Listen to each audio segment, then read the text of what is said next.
ദൈവതിരുനാമം മഹത്വപ്പെടട്ടെ. Bible reading പ്രോഗ്രാമിൽ സംബന്ധിക്കുന്ന ഏവർക്കും കർത്തൃനാമത്തിൽ സ്നേഹവന്ദനം. അപ്പോസ്തല പ്രവൃത്തികൾ 11-ാം അധ്യായമാണല്ലോ നാം ഇന്ന് വായിക്കുന്നത്. 10-ാം അധ്യായത്തിലെ വിജാതീയനായ കൊർന്നല്യോസിൻ്റെ ഭവനത്തിൽ പത്രോസ്ലീഹ ചെന്നതും വിജാതികളുടെ മേൽ ദൈവത്തിൻ്റെ പരിശുദ്ധാത്മാവ് ഇറങ്ങി ആവശ്യിക്കുകയും അവർ സ്ഥാനപ്പെട്ട് സഭയോട് ചേർക്കപ്പെടുകയും ചെയ്ത സംഭവമാണ് നമ്മൾ വായിച്ചത്. ഇത് യഹൂദിയയിലുള്ളതായ അപ്പോസ്തലന്മാർ അല്ലെങ്കിൽ വിശ്വാസികളെ അവർ കൂടുതൽ പേരും പരിച്ഛേദനക്കാരെന്ന് പറഞ്ഞാൽ യഹൂദന്മാരിൽ നിന്ന് ക്രിസ്ത്യാനികളായവരായിരുന്നു. അവരത് കേട്ടപ്പോൾ അവർക്കത് പെട്ടെന്ന് ഉൾക്കൊള്ളാൻ സാധിച്ചില്ല. അവർ പത്രോസ്ലീഹായോട് ഇത് നീരസപ്പെടുന്നതായി നമ്മൾ കാണുന്നുണ്ട്.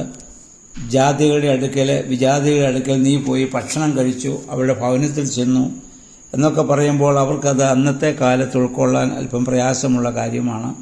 കാരണം ജാതികളൊക്കെ പാപികളാണെന്നും അവരൊക്കെ നശിക്കാനുള്ളവരാണെന്നും അവരൊരിക്കലും രക്ഷ പ്രാപിക്കാൻ പാടില്ല എന്നും ഒക്കെ ആഗ്രഹിച്ചിരുന്ന ആളുകളാണ് യഹൂദന്മാർ. കാരണം ദൈവസ്നേഹം എന്തെന്നോ അല്ലെ ദൈവത്തിൻ്റെ ഉദ്ദേശം എന്തെന്നോ വേണ്ട രീതിയിൽ അവർക്കൊരിക്കലും മനസ്സിലാക്കാൻ സാധിച്ചിരുന്നില്ല. അതുകൊണ്ട് അവർ പത്രോസ്ലീഹായെ എതിർത്ത് എന്തിനാണ് അവിടെ പോയി അവരോട് ഭക്ഷണം കഴിച്ചതും അവരുടെ ഭവനത്തിൽ പോയത് എന്തിനാണെന്നൊക്കെ പറഞ്ഞ് പത്രോസ്ലീഹായെ അവിടെ ചോദ്യം ചെയ്യുന്നു. ഈ സമയത്ത് പത്രോസ്ലീഹ തനിക്ക് സംഭവിച്ച കാര്യങ്ങളൊക്കെ പറയുന്നു. ഞാൻ യോപ്പ പട്ടണത്തിലായിരുന്നു എന്നും എനിക്ക് പെട്ടെന്നൊരു വിവശതയുണ്ടായി, ഞാനൊരു ദർശനം കണ്ടെന്നും സ്വർഗത്തിൽ നിന്ന് ഇറങ്ങി വരുന്ന ഒരു വലിയ ഒരു തുപ്പട്ടി, അതിൽ ഭൂമിയിലെ സകല ഇടജാതികളും നമുക്ക് ഭക്ഷിക്കാൻ പാടില്ലാത്ത യഹൂദൻ അശുദ്ധമെന്ന് വിചാരിക്കുന്ന സകല ഇടജാതികളും ഒക്കെ ഉണ്ടായിരുന്നു. അതിനെ അറുത്തു ഭക്ഷിക്കുവാൻ എന്നോട് ദൈവം ആവശ്യപ്പെട്ടെന്നും ഞാനത് യഹൂദനായതുകൊണ്ടത് അശുദ്ധമാണെന്ന് പറഞ്ഞെന്നും അങ്ങനെ 3 പ്രാവശ്യം സംഭവിച്ചെന്നും ദൈവം ശുദ്ധീകരിച്ചതിനെ അശുദ്ധമെന്ന് വിചാരിക്കരുതെന്നും ഒക്കെ എനിക്ക് ആ ദൈവിക ശബ്ദം കേൾക്കാൻ എനിക്കിടയായി എന്നൊക്കെ പത്രോസ്ലീഹ അവിടെ പറഞ്ഞു. അപ്പം അത് കഴിഞ്ഞപ്പോഴാണ് കൊർന്നല്യോസിൻ്റെ ഭവനത്തിൽ നിന്ന് ആളുകൾ എൻ്റെ അടുക്കൽ വരികയും ഞാൻ അവരുടെ അടുക്കൽ പോവുകയും ഒക്കെ ചെയ്തത്. കാരണം അത് ദൈവം എനിക്ക് തന്ന ഒരു വലിയ ദർശനമായി കണ്ടതുകൊണ്ട് എനിക്കതിനെ ഒരിക്കലും നിഷേധിക്കാൻ ആവില്ല. ഇതിനു മുൻപ് നമ്മുടെ മേൽ പരിശുദ്ധാത്മാവ് ഇറങ്ങി ആവശ്യിച്ചതുപോലെ ഞാൻ അവരോട് പ്രസംഗിച്ചുകൊണ്ടിരിക്കുമ്പോൾ തന്നെ അവരുടെ മേൽ പരിശുദ്ധാത്മാവ് ഇറങ്ങി ആവശ്യിക്കുന്ന എനിക്ക് കാണുവാൻ സാധിച്ചു. എന്നിട്ട് അദ്ദേഹം പറയുന്നു, ദൈവം നമുക്ക് നൽകിയ അതേ ദാനം അവർക്ക് അവിടുന്ന് നൽകുന്നെങ്കിൽ ദൈവത്തെ തടസ്സപ്പെടുത്താൻ ഞാൻ ആരാണ്? ഇത് കേട്ടപ്പോൾ അവരെല്ലാം നിശബ്ദരായി എന്ന് നമ്മൾ വായിക്കുന്നു. ജീവനിലേക്ക് നയിക്കുന്ന അനുതാപം വിജാതിയർക്കും ദൈവം പ്രദാനം ചെയ്തിരിക്കുന്നുവെന്ന് പറഞ്ഞുകൊണ്ട് അവർ പിന്നെ ദൈവത്തെ മഹത്വപ്പെടുത്തുകയാണ് ചെയ്തത്.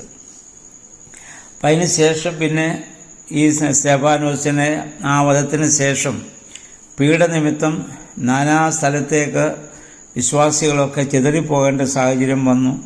ചെന്ന സ്ഥലത്തൊക്കെ അവർ ആ പീഡമുഖാന്തരമുള്ള പ്രശ്നങ്ങൾ അവർക്കുണ്ടായെങ്കിലും അതുകൊണ്ട് അവരാരും നിശബ്ദരായില്ല. ദൈവവചനം അവർ സംസാരിച്ചു. അവിടെ എല്ലാം സഭകൾ സ്ഥാപിക്കുവാനും ഏറെ ആളുകൾ വിശ്വാസത്തിലേക്ക് കടന്നു വരുവാനും ഇടയായിട്ട് തീർന്നുവെന്നുള്ളതാണ്. അപ്പം അതുപോലെ തന്നെ ഗ്രീക്കുകാരോടും അവർ ഈ വചനങ്ങളൊക്കെ സംസാരിച്ചു. 21-ാം വാക്യത്തിൽ നമ്മൾ വായിക്കുന്നത് കർത്താവിൻ്റെ കരം അവരോടുകൂടെ ഉണ്ടായിരുന്നുവെന്നാണ്. പ്രിയമുള്ളവരെ, അവർ ഒരു വശത്ത് ജീവിതത്തിൻ്റെ ഒരുപാട് പ്രശ്നങ്ങളെ, പ്രതിസന്ധികളെ, പീഡകളെയൊക്കെ അവർ അനുഭവിക്കുന്നു.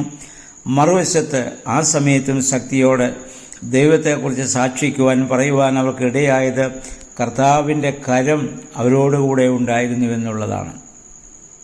ആസാബ് പറഞ്ഞ പോലെ, നീ 73-ാം സങ്കീർത്തനം ആസാബ് പറയുന്നുണ്ട്, നീ എൻ്റെ വലം കൈക്ക് പിടിച്ചിരിക്കുന്നു. ഞാൻ ദൈവത്തിൻ്റെ കരങ്ങളിൽ പിടിക്കുകയല്ല, ദൈവം എൻ്റെ കരങ്ങളിൽ പിടിക്കുക എന്നുള്ളതാണ് ഏറ്റവും ശ്രേഷ്ഠമായ അവസ്ഥ. ഞാൻ കരത്തിൽ പിടിച്ചാൽ കാല് വഴുതിയാൽ ഞാൻ തെറ്റിപ്പോകാൻ സാധ്യതയുണ്ട്, വീണുപോകാൻ സാധ്യതയുണ്ട്. എന്നാൽ ദൈവമാണ് എൻ്റെ കരങ്ങളിൽ പിടിച്ചിരിക്കുന്നതെങ്കിൽ എൻ്റെ കാൽ വഴുതിയാലും ഞാൻ വീഴുകയില്ല. അപ്പോൾ ദൈവത്തിൻ്റെ കരം അവരോടുകൂടെ ഉണ്ടായിരുന്നു. പ്രിയമുള്ളവരെ, നമുക്ക് ആവശ്യമായിരിക്കുന്നത് ദൈവത്തിൻ്റെ കരം നമ്മളോടൊപ്പമായിരിക്കുക എന്നുള്ളതാണ്. അപ്പോഴാണ് ഏത് ജീവിത പ്രതിസന്ധികളെയും നമുക്ക് ധൈര്യത്തോടെ തരണം ചെയ്യുവാനായിട്ട് സാധിക്കുന്നത്. ആ കരം നമുക്ക് നഷ്ടപ്പെട്ടാൽ നമ്മൾ ഭയചകിതരാകും. എന്നാൽ ആ ദൈവത്തിൻ്റെ കരം നമ്മുടെ മേൽ സ്പർശിക്കുമ്പോൾ, ദൈവം നമ്മുടെ കരങ്ങൾ പിടിച്ചിരിക്കുമ്പോൾ നമുക്ക് നല്ല ധൈര്യവും പ്രത്യാശയുമൊക്കെ ഉണ്ടാകുവാൻ കാരണമായി തീരും. വേദപുസ്തകം വായിക്കുന്നതിലൂടെ, പ്രാർത്ഥിക്കുന്നതിലൂടെ, ധ്യാനിക്കുന്നതിലൂടെ, ആരാധിക്കുന്നതിലൂടെയൊക്കെ നമുക്ക് സാധ്യമാകേണ്ടത് ഇതാണ്. അതിനുശേഷം ബർന്നബാസ് എന്ന് പറയുന്ന ഒരു ചെറുപ്പക്കാരനെ അവർ അന്ത്യോക്യയിലേക്ക് അയക്കുന്നതായി നമ്മൾ കാണുന്നുണ്ട്. അദ്ദേഹം അവിടെ ചെന്ന് ദൈവവചനങ്ങളോട് സംസാരിച്ചു. അദ്ദേഹത്തെക്കുറിച്ച് 24-ാം വാക്യത്തിൽ നമ്മൾ വായിക്കുന്നു, അവൻ പരിശുദ്ധാത്മാവിനാലും വിശ്വാസത്താലും നിറഞ്ഞ ഒരു നല്ല മനുഷ്യനായിരുന്നു. അത് നിരവധി ആളുകൾ കർത്താവിൻ്റെ അനുയായികളെ തീരുവാൻ ഇടയായിത്തീർന്നു. പ്രിയമുള്ളവരെ, ബർന്നബാസിനെ കുറിച്ച് പറയുന്ന ഒരു വേദഭാഗമാണിത്. അവന് കർത്താവിനോട് വിശ്വസ്തയുള്ളവരായി ദൃഢനിശ്ചയത്തോടെ നിലകൊള്ളുവാൻ ജനങ്ങളെ അവൻ ഉപദേശിച്ചു. അവൻ ഉപദേശിക്കാൻ സാധിച്ചത് അവൻ പരിശുദ്ധാത്മാവിനാൽ നിറഞ്ഞവനും വിശ്വാസത്തിൻ്റെ പൂർണ്ണതയുള്ളവനുമായിരുന്നു. ഇതാണ് നമുക്കും ആവശ്യമായിരിക്കുന്നത്. പരിശുദ്ധാത്മാവ് നമ്മൾ നിറയണം, വിശ്വാസത്തിൻ്റെ പൂർണ്ണത ഉണ്ടാകണം. അപ്പോൾ മാത്രമേ പ്രതിസന്ധി ഘട്ടങ്ങളിൽ ദൈവത്തിലെങ്കിൽ ദൈവത്തിന് വേണ്ടി നിലനിൽക്കുവാനും അപ്രകാരം നമുക്ക് പ്രവർത്തിക്കുവാനും സാധിക്കത്തുള്ളൂ. അതിനാണ് നമ്മൾ പ്രാർത്ഥിക്കേണ്ടത്. അല്ല ഭൗതികമായ ഒന്നും നമുക്ക് ലഭിക്കുന്നതിന് വേണ്ടി നമ്മൾ പ്രാർത്ഥിച്ചില്ലെങ്കിൽ നമ്മുടെ ആവശ്യങ്ങളൊക്കെ അറിയുന്ന ദൈവം അതിൻ്റെ മുൻപാകെ നമുക്ക് സമർത്ഥമായ ശ്രീഭണ്ണാരം ദൈവം നമുക്ക് തുറന്നു തന്നുകൊണ്ടിരിക്കും. എന്നാൽ നമ്മൾ പരിശുദ്ധാത്മാവിനാൽ നിറയപ്പെട്ട് വിശ്വാസത്തെ പൂർണ്ണമായ ജീവിതം നയിക്കാനിടയായി തീരണം. അതിന് ദൈവമേ ഞങ്ങളെ സഹായിക്കണമേ എന്നാണ് ഓരോ ദിവസവും നമ്മൾ പ്രാർത്ഥിക്കേണ്ടത്. 26-ാം വാക്യം നമ്മൾ വായിക്കുന്നു, അന്ത്യോക്യയിൽ വെച്ചാണ് ശിഷ്യന്മാരാദ്യമായി ക്രിസ്ത്യാനികൾ എന്ന് വിളിക്കപ്പെട്ടത്. ക്രിസ്ത്യാനി എന്ന് പറഞ്ഞാൽ ക്രിസ്തുവിനെ അനുഗമിക്കുന്നവർ. ക്രിസ്തുവിനെ അനുഗമിക്കുന്നവരെന്നുള്ള സാക്ഷ്യം അന്ത്യോക്യയിൽ വെച്ച് ഈ വിശ്വാസികൾക്ക് ലഭിക്കുകയാണ്. അന്നു മുതൽ ഇന്നുവരെയും ആ വിശ്വാസികൾ ആയിട്ടുള്ളവരെ ക്രിസ്ത്യാനികൾ എന്ന പേരിൽ ഞാനും നിങ്ങളുമൊക്കെ അറിയപ്പെടുന്നത് അതിനുശേഷമാണ്. ഈ അന്ത്യോക്യയിൽ വെച്ചാണത് സംഭവിക്കുന്നത്.